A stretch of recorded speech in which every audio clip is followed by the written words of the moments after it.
Hey everyone, Carlo here. Welcome to the vlog. This is the channel where we talk about sneakers, life, and tech. And for today's episode, it's going to be fun. I'm going to bring you guys along with me. We are going to drop by Off-White Manila. We're going to pick up some stuff. They are doing their Black Friday sale. So a lot of the items are actually up to 20 to 30 or basta sobrang laki ng discount. So I want to see what are the different hoodies, shirts, accessories, leather goods that are there. And I'll also be picking up my Jordan 5 Off-White in that yellow piss color. So I got it in my size. So excited to put it on, try it on feet. And that'll be also at the latter part of the vlog. So if you guys are interested, keep on watching. Let's go.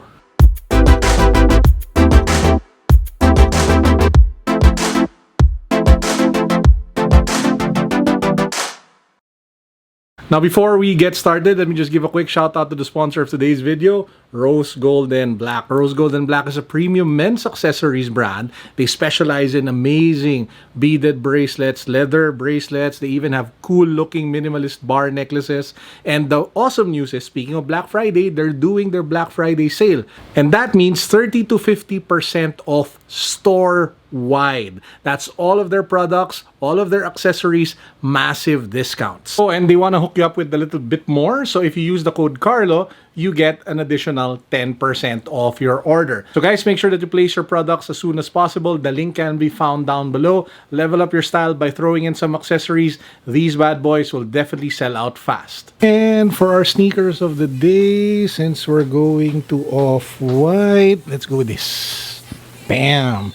Presto Off-White in triple white or almost yellow. Grabe yung bilis niya magdilaw. Take a look at that swoosh. Now that is off-white yellow. So let's go with this one. Dusty, bye-bye. Hello ka sa vlog. Rumfold, bye-bye. Say hello to the vlog.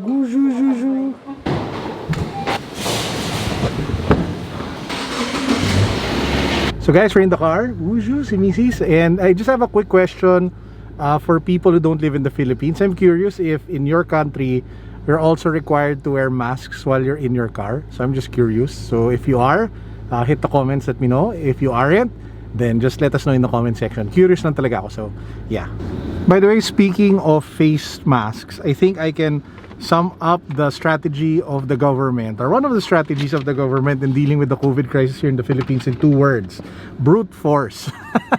Ano yung sabihin ng brute force? Because apart from being required to wear face masks, we're also required to wear face shields. I'm not sure if in other parts of the world that's required, but I think it's working. No, it's working.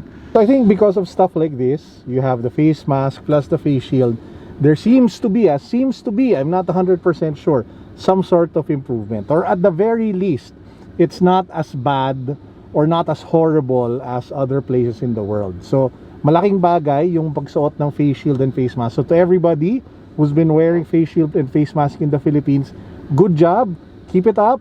And let's make sure everybody around us is safe. We're here at Off-White Manila, and before we start, batiin nyo siya ng belated happy birthday. Hello, So, guys. belated happy birthday. So birthday niya no isang araw. They have a bunch of really awesome stuff here, different accessories, leather goods. They have new sneakers. They have some of the nicer like Off-White belts. And kung nakachamba kayo, over here, oh, di ba? Yung pang bata to, di ba? Tsaka yung pang, ano ba yan, kids. Na Off-White Jordan 5, diba? So again, just make sure to drop by here at Off-White Manila in Rockwell. So next part is I'll bring you guys along with me. We'll go home with my haul over there. We have like sneakers and a hoodie, and then I'll unbox everything na lang at home. So I also have like a pair of shoes there that I want to show you. So kita-kita ulit sa studio. Okay guys, so we're back here in the studio and I'll be unboxing for you my Black Friday haul. So I never really knew that Black Friday was a big thing here in the Philippines, but apparently shops such as Off-White, Coach, and several other luxury stores celebrate it and give a lot of stuff for discount. So the first sneaker that I'm going to show you is a cop that's obviously not discounted, but I got it for retail. So this is the Off-White Jordan 5 in my size. So this one is in the piss yellow color. So I unboxed this previously with the size 9 that I put in the mystery box. This one though is all mine. It's size 13. Perfect for me. I will cut out the holes and piss a lot of you off, but really happy to add this to my collection, especially being able to get it for retail. So awesomeness, awesomeness. Super dope, super happy.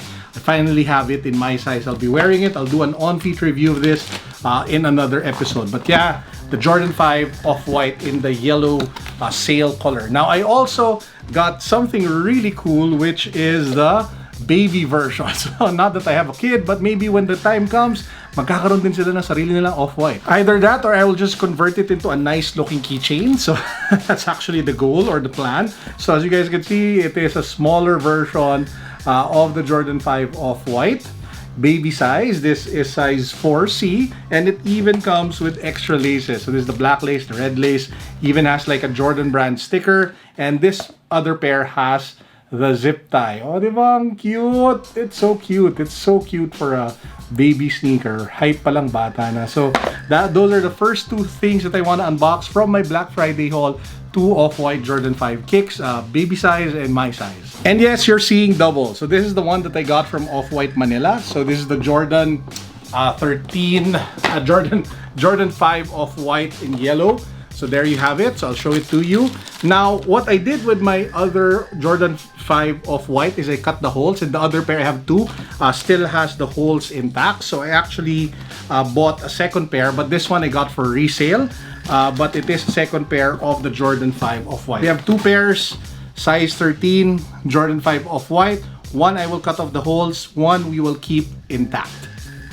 Now the next item that I'll be showing you is also from OFF-WHITE Manila, and this one I got almost at 50% off because you get like a staple discount if you are a VIP or you've spent a certain amount, and then you get it was marked down because no one was buying it, and you'll see why nobody's been buying this, and the additional Black Friday sale. This is probably the ugliest shoe that Virgil Abloh has ever made, but I don't have one, and since it was already at such a big discount, ended up buying it. Now the challenge is how to wear it and how to style it, but we'll get to that in a separate video. This is the Off-White Odyssey. This is the alien looking sneaker wherein if you see it, you're wondering what was Virgil on when he made the shoe. So without further ado, guys, this is it. Quite possibly the ugliest looking, craziest sneaker that Virgil Abloh has ever made. This is the Off-White Odyssey. So it's a huge, chunky sneaker, different types of materials. You have some sort of like fly wire execution with suede, mesh, leather, some sort of like spiky thing going on. Works as a self-defense weapon. You have the zip tie. You have that vault-colored diagonal squiggly thing on the lateral side. It's just a crazy looking shoe. I mean, wow. Ooh, aray, sakit, di ba? The Off-White Odyssey sneaker for men. It's in my size. Now, I was also able to pick up a few more items, accessories, as well as a belt. So this one I'll probably put in one of the mystery boxes. If not, I'll just raffle it away some other time. So this is the industrial belt of Off-White. So this is in the OG yellow color. So you can style this a lot of ways. So thinking of either putting it in a mystery box or a giveaway, let me know what you guys think. I also got myself a hoodie that was on discount. So it's good to buy Off-White stuff when they're marked down and not full price, not retail. And I've had my eye on this hoodie ever since they came out with it. But I said, if ever the sale time season comes and my size is still there, I will buy it. And fortunately, I was able to get it. So it's a nice, simple black hoodie up front. You have that clean Off-White branding here near the top of the collar. And then here at the back, you have the diagonal, some sort of like crayon collar thing at the back. So yeah, this one, probably wear it when I finally get to travel outside of the Philippines. I don't know when. The current situation, maybe 2025. But yeah, was able to get this at 20% off. Now the next item I was able to get from Coach over at Rockwell. So again, I was surprised that they were having like a Black Friday one-day sale. So this was on 25% off. So it's just a nice white side bag. So very simple. You can carry a lot of stuff in it. You can put your tablet, your wallet, your keys, your cash, your other stuff, your gadgets, your electronics. It's an great all-around everyday bag. And again, that's nice purchase for 25% off. My last purchase that came in, so this is from one of my favorite local resellers. His name is Shoe Freak PH. He posted this on Instagram, And I immediately recognized the shirt because it's a Nike shirt in black, but the Nike text in front is in Japanese. So take a look at the nice looking clean shirt. So it's a black shirt, it says Nike Air, but it's in Japanese. So it actually matches my favorite Jordan 3 drop, which was the Jordan 3 Fire drop in Japan, which had Nike in Japanese. So I just decided to get the shirt. Obviously, no discount for this one. Actually paid, I think, resale price. But yeah, really happy to support Shoe Freak PH. He's been with me, been supporting me for so long. So check him out. I'll link down below to his IG. That, ladies and gentlemen, wraps up my Black Friday haul vlog. Didn't really know that Black Friday was a thing in the Philippines.